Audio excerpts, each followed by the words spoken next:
Hey everyone, Sergio with the Rideshare Guy. Welcome to another episode of Behind the Wheel. Today I'm joined by Hontas from Chicago. Well, it's a tough city, but I love it's my second favorite city after New York. So although I'm in How dare LA. you? Yeah. So how are you? How you doing? Well, I'm doing fine. Winding down the school year. I'm getting ready to start doing my various summer gig work. Cool. Hontas has an interesting background, but I'm going to let her introduce herself and what she does actually, and how she got into gig work, or specifically Uber and Lyft driver. But after that, we'll get into the main topic of conversation. Well, I am a theoretical physicist. Uh, I've been teaching math and science at various Chicago area community colleges and universities for 11 years now. Currently, I'm teaching at Chicago State University and will be teaching there again in the fall. While I am looking for full-time work as a professor is hard to come by. And even if I got a full-time job today, it wouldn't start paying me until August or September. Also, if I don't get such a job, I'm looking for research funding where I am, uh, but that's being cut. So, you know, gig work is real work. It's a real job if you treat it like it's a job. And not everyone can do it, even though everyone can start doing it. Not everyone can actually like turn a real profit doing it. And I've been doing that since 2023. So I used before to just before start in before the summer. so Hontas, before we get into that, how did you come about? Obviously, you're educated. A lot of people. There's a stigma attached with Uber driving, right? A lot of people look at us as drivers as go, he's just an Uber driver. I'm not buying any of that because there are folks like yourselves on the platforms, lawyers, doctors, whatever they are, educated, and they do this because they like doing it. Number one, number two, it's income, right, as a side hustle. But how did you get into gig work or specifically Uber and Lyft driving? Well, I'm an out trans woman, and I've done various things to make ends meet pretty much my whole adult life. I've done all sorts of, before Uber, I did, various kinds of day labor. There was a agency called Labor Ready. You could go there at like 6 in the morning, and by 9, you'd have some sort of a job cleaning up or swinging a sledgehammer, or working in a furniture sales room or something of the sort. Um, then when Uber came about, it was around 20, even though I've only seriously driven for like 2 years. When Uber came about, it was around 2015 or 16 when I bought my previous car. And the someone at the dealership said, "Hey, there's this thing called Uber. You can try doing it if you ever can't pay the car note." And there have been maybe like a couple months where I had to do that, but Yeah. I really didn't start driving for Uber until I needed money to travel to Europe for a conference. It was in Copenhagen. It was going to cost me like $1,500, and I wanted to have enough money to pay for that and also pay the bills that I would not be able to pay because I'd be traveling instead of working. So I went ahead and did Uber over that summer. I didn't do very well dollars per mile wise, but I learned a lot. And then I did it again last summer, along with other gig work, and I made around $5,000 and made about $1 per mile. So I think I did pretty good for a part-timer, a dabbler. Yeah. Yeah. So you drive in Chicago. Chicago's a tough city to drive. I mean, we have obviously safety issues as far as drivers are concerned. So give me your typical day of driving. Like your shift, when do you drive? Do you choose to drive morning hours, night hours? What is Mhm. your preference? Well, I try to drive in the morning. The previous couple of years, I was getting reservations. Okay. Sometimes those reservations wouldn't start until I'd driven for a while and proven I was reliable. I haven't gotten any so far. This year, I think what I'm going to do is get up real early, go downtown. There's like surge and boost downtown pretty much all the time, and try to stay as close to downtown as possible. work from downtown to the airports and then back. But really, you're not going to like this. I pretty much take any exclusive offer I can get around here. Okay. What I've noticed a difference between Chicago and Los Angeles is we don't really have the same sort of nature hikes they can send you Yeah. on. It used to be you could get a reserve trip that might take you from O'Hare Airport to Rockford or O'Hare Airport to Kenosha, Wisconsin. And once you get out there, if, for example, I took a trip from O'Hare to Rockford, and when I get to Rockford, I can't use Uber, Hmm. but I can use Lyft. So I spent the day using Lyft. Should Hmm. we record that? So you're on both platforms, Yeah. right? Yeah. Mhm. Which one do you prefer more? Is it you have a preference or wherever the trips are coming from? Chicago's an Uber town. Ubertown? Yeah. Yeah, like in Chicago proper, everyone uses Uber. There is business on Lyft in Hmm. Chicago itself, but not anywhere near what there is with Uber. You want to ride in Chicago proper, you go for Uber. Okay. So now let's get into the main topic of conversation because I tweeted something, right? And you responded, and I thought like, yeah, I want to talk about this. So if I had $1 for each time I heard that, I don't, I don't think I'd be needing to drive Uber. Uh, you hear this quite often, right? Hmm. You put Hmm. a video out, there'll be always a knucklehead in there. I'll just, slide in and they go like, get a real job. Hmm. I'm going Hmm. like, what is a real job? Like being miserable somewhere with a boss on Basically. top of your head and whatever it is? Is that it? I mean, is that what we're talking about? Because I've had real jobs, according to these people. I Hmm. was on Wall Street. I work for somebody. But even under those circumstances, you kind of feel restricted, right? And Hmm. so, what is a real job? You're a professor. I mean, we could we'll take your word for it. Yeah, like the realest job I've had as a professor was at College of DuPage. It's a great place to work in a lot of ways, but mainly what I taught there was developmental math. And there's nothing wrong with that. I'm helping people who have trouble with math learn math.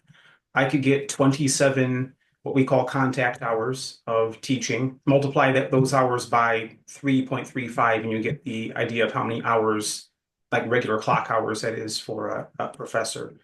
I could make enough money doing that that I wouldn't have to do anything else, but then I wouldn't be doing what I want to do. Yeah, Or I could refuse that kind of work or even go someplace else like I have and get to do what I want to do, which is work that is physics and might allow me to do research and hopefully, if I can get some grant funding, get paid for it. And if I have to do gig work to help with that, I'll do that. yeah. No, I mean, I fully understand and agree with that. It's just for the fact that people think driving is easy. Number one, Hmm. it's not. Okay, Hmm. you have a physical. You're sitting in the car, right? It takes a toll on your car, but it takes a toll on your body as well. It's Hmm. physical. You're sitting 10, 12 hours a day sometimes for the full timers. It takes a mental toll. It takes a spiritual toll, all kinds of things. I mean, I don't think we talk enough about this subject at all. We just look at dollars and I go like, how many dollars per hour did you make? Well, no, we're Hmm. human beings. We don't want to just look at dollars per hour. What am I paying and what am I getting in return? Do you think doing rideshare, your return of investment or in your car and yourself as physical body, do you think the risk reward is there these days or it's something to be discussed actually. What do you think? Well, if I was driving around Chicago at drunk o'clock in the morning, then I would really be a lot more concerned.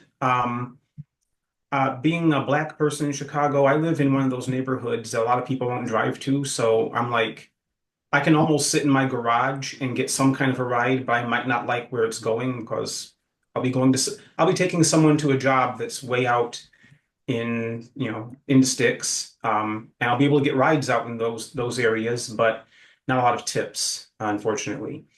In terms of the spiritual toll, it really comes when you're sitting in traffic in construction. We have two seasons in Chicago, winter time and construction time, right? Yeah.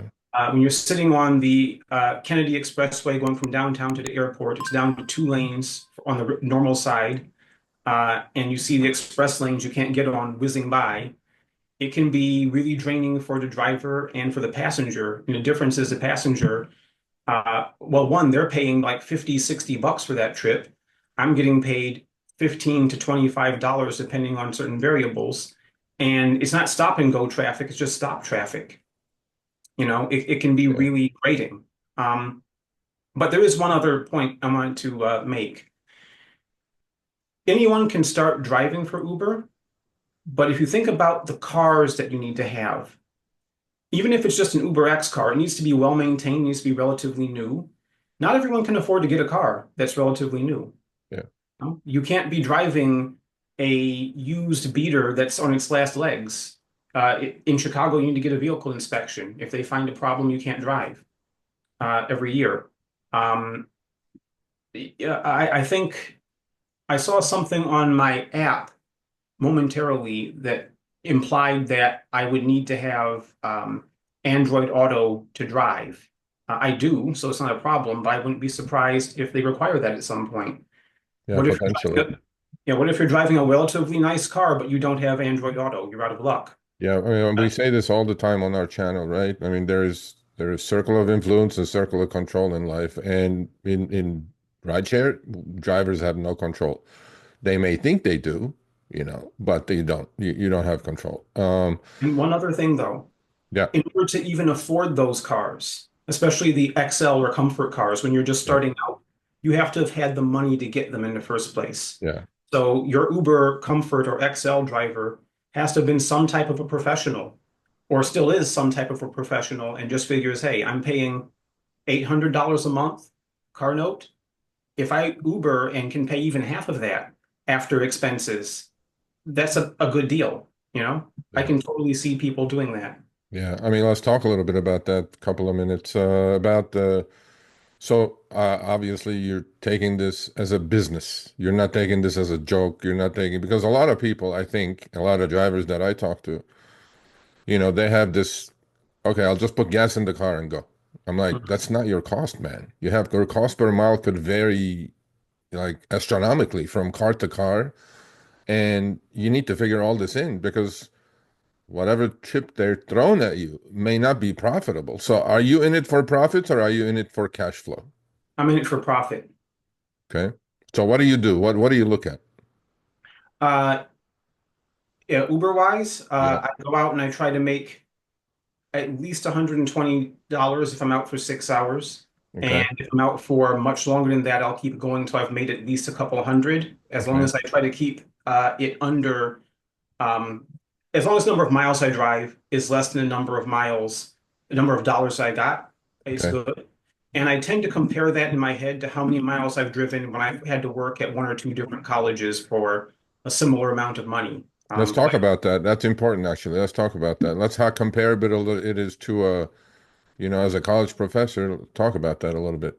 Yeah. For example, I was working at Harper College this last academic year. It's up north past the airport, and at Chicago State University at the same time. It's down at like 95th and the Dan Ryan. So these are very far apart.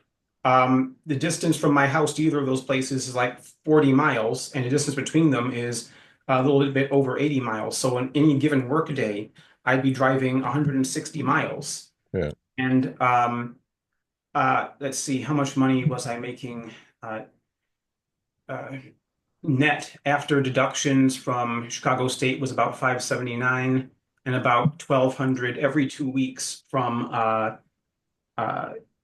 Harper College. So not like an astronomical amount of money for that number of miles. And no one ever thinks about that with a real job. No one ever thinks about the commute unless it's over like 100 miles or it's out obviously outside of their city. People drive all over the place for a real job, and they never think, "Oh, I'm driving my car into the ground." Not unless they're obviously being way underpaid. Like if you're putting half your paycheck into the gas tank, then most people will realize it. But if you think about the wear and tear on your vehicle, almost no one who isn't a rideshare driver really thinks about wear and tear on their vehicle when they're working. Yeah, I couldn't agree with you more because, actually rideshare driving is, you're in the car, you're on the job, right? It's the only job. I mean, you obviously, the way I look at my driving is I calculate, to be perfectly honest with myself and my earnings, is I figure out door to door hours. I'm leaving my garage, that's when my clock starts. And then I come back, but it's the only business or a job, let's say, that you can get paid to go home, Hmm. Hmm. right? I mean, on your way home, you can get paid. You can grab a couple of chips and make money going home. If you had a W-2, that ain't happening. You, Yep. you're just, cussing other people out on the freeway, stuck, right? Yeah. So you do it for profit. You do it, obviously you do your math. You're a math professor and physics professor. So I'm like, okay, so just let's get back to the real job situation. What do you say to these people who tell Uber drivers and Lyft drivers, get a real job? What do you say to these people? Uh, I actually encounter this when I'm talking to other professors about it. Oh, With them, it usually is coming from a position of like, well, you have so many other skills, there's other things you could be doing. And I'm like, that's true, but it takes a lot of time to get those things going. Like, I have a gig tutoring online. I have to wait for students to sign up. I have to, tutor them for a while to make 20 bucks an hour to get paid. Whereas with Uber, once you're on the platform, I could go out this afternoon and make at least $100 without even putting a lot of thought into it, yeah, as long as I made sure that I didn't take stupid rides yeah, or like $3 to go 15 miles. yeah, As long as you don't do things like that, uh, you can make money on this. yeah. Um, Other jobs, other things that would fit into a summer, they require uh, the barrier to entry is just so much higher that it would basically be changing careers if I did them, Yeah. you know? Yeah, barriers to entry is one thing, obviously, is low. The other thing is, the way I look at it is, you know, when people are driving, people drive for Uber and Lyft for many, many, many, many different reasons and personal reasons, their own reasons. If you're retired, maybe you just don't want to stay at home and do whatever. So I ask this to everyone I interview. So I'm going to obviously ask you too, and you probably know it's coming. So I go, give me two things you like about Uber and Lyft driving, and give me two things you dislike about. I like the people that I've met when I'm driving for Uber over at the parking lot by the airport. They're some of the most genuine, kindest people I've ever met, other Uber drivers. Okay. Um, I like the people that I meet driving because even if you meet a passenger who's maybe not so great, they get out of your car, you never have to deal with them again, you Yep. know? If you'll indulge me, I have a third thing. Driving in Chicago in the summer. It's beautiful here in summer. Oh, Winter, not yeah. so much. Yeah. No, I mean, like I said, it's my second favorite city. I love Chicago, especially in summer. And not much in the winter with the wind blowing, but like, No, I hibernate for the winter myself, yeah. do you? Yeah. Okay, so give me two things you dislike about Uber and Lyft driving. Um, Number one would be certain self-important business passengers because they're the ones that get in the Uber, they rely on Uber, but they have the attitude that we don't have a real job. And Yeah. you can tell because they'll talk about things they shouldn't be talking about when you're right there in the car, recording them on your webcam, your dash cam. Yeah. The other thing I don't like has to be finding a restroom in downtown Chicago. Okay. It has nothing to do with me being trans. It's just that places you would expect to have a restroom not only open to the public, but just to have one at all, just don't. Yeah. Like they rely on their Uber drivers and their, Amazon deliveries, but heaven help you if you're a delivery driver or an Uber driver and you need to use a restroom down there.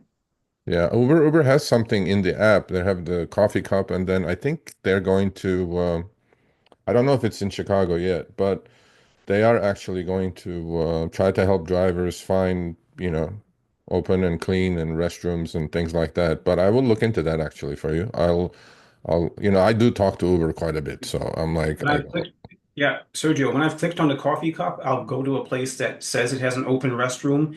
One I remember vividly, they had it was a gas station. They had moved a bunch of snacks on a rack in front of the restroom, and they're like, "Oh, it's out of order." Wow. Yeah. Yeah. So That's there's one of the that. problems. That's one of the problems. All right. So we have a few more minutes remaining. So you've been doing it for a couple of years. You like it as a side hustle. Barriers to entry is easy, but I don't think you will have any trouble doing anything you want in life. I'm pretty sure. How much longer do you think you're going to be doing this? And outside the financial benefits, obviously, and meeting people, right? Networking could be important. I believe we're in the service industry, and you're gonna get what you put into it. I mean, I believe that I'm much older than you, so yeah, I'm a little old world maybe, but I believe in truly like what you put into something is what you get out of it. You're just not gonna because I talk to drivers complaining constantly, right? Oh, about this, about that. I'm like, you can always delete the app. Nobody's putting a gun to your head to do this, Yeah. Yeah. right? But how much longer do you think you'll be doing it, and what's in the future for you as far as your career and what else is going on? Well, there is a full-time tenure tracked job I applied to. If I got that, I would probably not need to do this anymore. At the same time, I know people who have that, full-time professor gig who still like sell Avon or do rideshare Yeah. or have a small business. So I see myself doing this at least in the summer, um, no matter what. As long as I have a car to pay for, I might as well make the car pay for itself, you know? Yeah. Yeah, no, I think you hit the nail on the head. So Uber driving is a real job. It's not an easy job either. Okay. And because we're dealing with, I don't know, on a busy day, 20, 30 different folks to get in and out of our car. I mean, what did our parents tell us when we were young, right? Don't get in a car with a stranger. Well, Hmm. that's exactly what Uber driving is. They're Hmm. coming in our car in our private space, right? It's our private car. Should be our rules. By the way, do you have that? Do you apply that? My car, my rules, or how do you go Uh, about that? yes, I do. I didn't have these signs for a while, but I have a sign store bought that says, buckle up. Um, if you need anything, ask me. And if you, you know, basically want to hear something on the radio, ask me, that kind of a deal. Like the one I'm really a stickler about is you got to buckle up because Yeah, police love giving us tickets. And it's surprising how often someone will bring a small baby and yeah, want it in my back seat yeah, without a car seat. yeah, Like they put up way too much trust in our driving ability. You yeah. know, I like to tell them that I'm a good driver, but I don't know about these other people on the road. Okay, Yeah. I can control that. I won't hit them, but they might hit us, and usually that gets them to giggle a little bit, and then they buckle up. Before we close, I want to ask you this too, is because I'm going to start asking this to every driver I interview going forward. Obviously, you know about autonomous vehicles. You know about the physics part of it, the math part of it, the algorithmic part of it, and whatever the lidars and whatever it is, right? Mhm. Do you think they're going to replace every Uber and Lyft driver within the next decade or so? Uh, it all depends on if they can make the sensors small enough. Because if you look at like the Waymos, Yeah, like the real self-driving cars, not the Teslas, yeah, have a gigantic sensor array on top of them. yeah, All the LiDAR, the radar, everything. It looks hideous. yeah, You're not going to get an ordinary person to buy such a vehicle. yeah, And I think I saw a video where you were discussing it. These things cost over 100 grand. yeah, You need to make the sensors smaller. You need to make them cheaper. They need to make it so that the deal that Elon talked about, where you buy your regular old car and then yeah. you lend it out to be a robo taxi when you're not using it. That I don't Uh, know. Yeah, like that's about the only way I could see them getting the density Yeah, to work. But the ultimate reason I think that will fail is, do you want to trust whoever programmed that thing to have programmed the vehicle to save your life or save the company money? Because yeah, they're going to program it to act in the interest of the stockholders, not you. Whereas with a human driver, I'm at least going to drive to make sure I don't crash my car. yeah. And by extension, I'm going to save anyone who's in it.